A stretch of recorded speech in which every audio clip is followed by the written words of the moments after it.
So I wanted to film this video and just hopefully spark a fire inside you guys that you can use as motivation and drive to start whatever sort of business you guys are wanting to do. I'm currently making over $100,000 profit every single month. Ridiculous numbers, I agree with you. So picture young Sebastian. I had these huge goals when I was starting out and just was super hungry to make an insane amount of money. I started developing the skills, the mindset, and work ethic needed to become successful. The best part is it was just when I was 19 years old. At this point, it was just a matter of time until my reality caught up with my crazy ambitious goals. I started to get serious about this journey in 2017 and had a little bit of success with dropshipping with Instagram influencers. Now I say small, it was a little bit of money, but it's not like anything crazy had happened yet. The route I went was doing free bracelets and then on the back end charging them $14 for shipping. A little bit dodgy, I agree, but I had no money, and so this was my chance to actually make some money to help me get that small foundation that I could then build upon. That was the hustle, along with buying and reselling iPhones for a profit while I was simultaneously juggling high school. I come from a normal city and everyone around me at the time was not really doing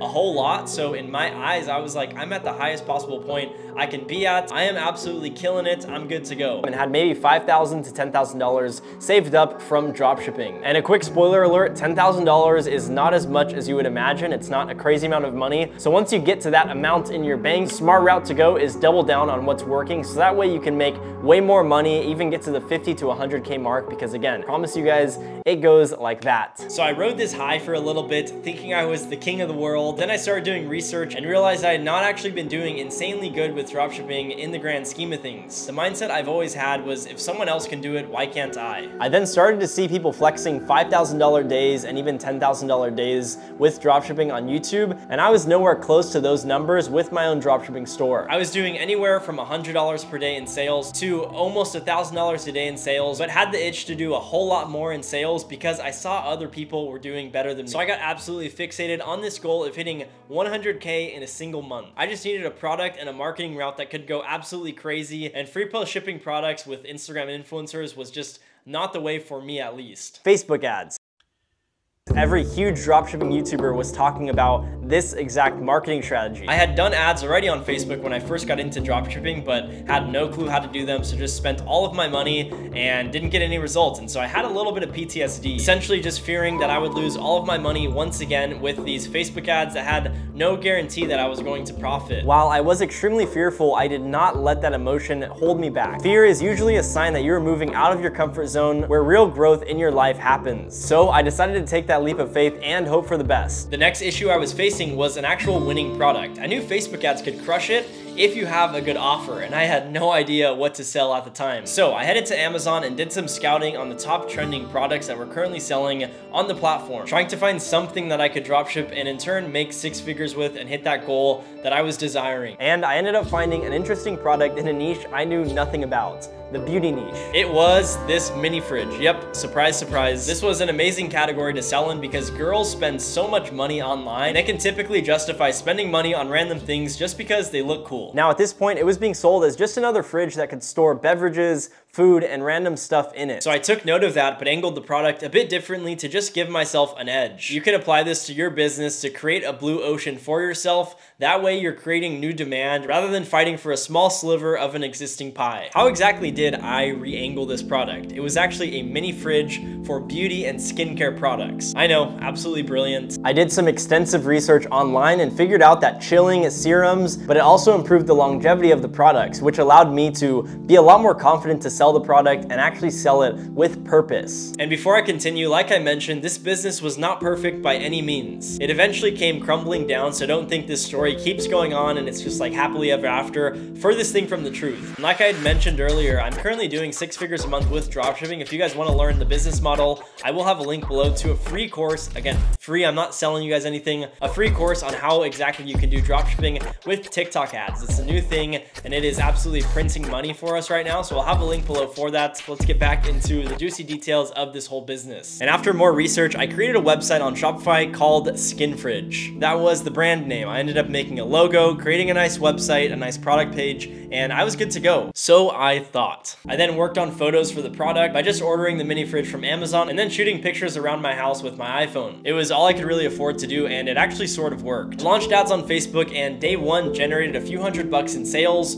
profiting around 15%. It was okay, but it should have been a lot better. Now this was with the basic carousel ad with just 3 to 4 images of the product and then some text or copy that actually sold the fridge based on the benefits. And after that test, I realized that if I just improved the photos and the copy, I could definitely improve profits even more. The key here was selling based on the product's benefits and not actually the physicality of the product itself. You need to keep this in mind with not only your ad copy, but your website as a whole. This is a big mistake that a lot of people make, and I honestly kind of made the same mistake myself. After around 2 to 3 weeks, I started to hit $500 to $800 per day in sales with the mini fridges, and this is when I hired on people to help me optimize the business, optimize the overall conversion rates, AOV, which is average order value, and then also help scale up the ads. Profit was still around 15% when I onboarded these people. So that is what we did. We scaled up ads, which essentially just means increasing your daily ad spend to in turn generate more sales. We added upsells, made the site better, and overall just tried to improve the business as much as we could. Everything was going so well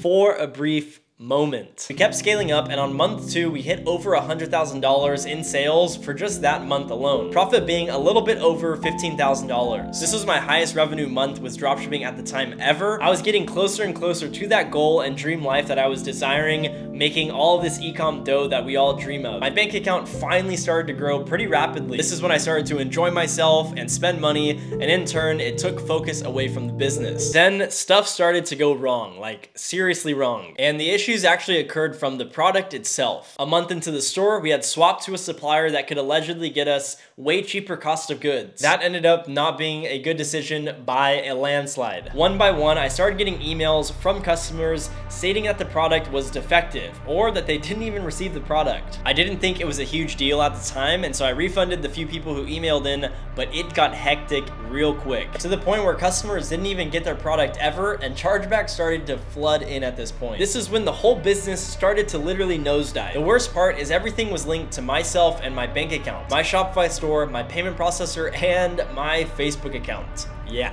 Not fun. Those people who had helped me optimize the business and scale up basically bounced. I paid them a percentage of profits, and I was left holding this bag that was just constantly depleting. In addition, the ads weren't actually as profitable as the people who had hired on. That actually led me to believe, and this was partially my fault. I'm gonna own up to that for sure. I should have checked on them more frequently for sure, but I got really busy with growing the Instagram page. I just trusted them to do good work without me even having to check. It was not the case. After all this stuff happened, I was getting $500 to $1,000 per day in refunds and chargebacks coming directly out of my bank account, which you could imagine I definitely felt that a lot. Extremely shitty story, but it made me who I am today. But let's not just end there. I want to give you guys some real value now. I'll break down the exact things I gained from this business so that way you guys can learn from my mistakes and in turn have a little bit smoother sailing with your dropshipping business. Because briefly after this story, I bounced back, started making tons of money, and the following year I ended up hitting my first 7-figure year with dropshipping. The points I'm going to mention are things every single dropshipper should hear, so turn your ears to me for just another minute or two. These things are very important. The number one most crucial thing that I learned from this business and from all of these mistakes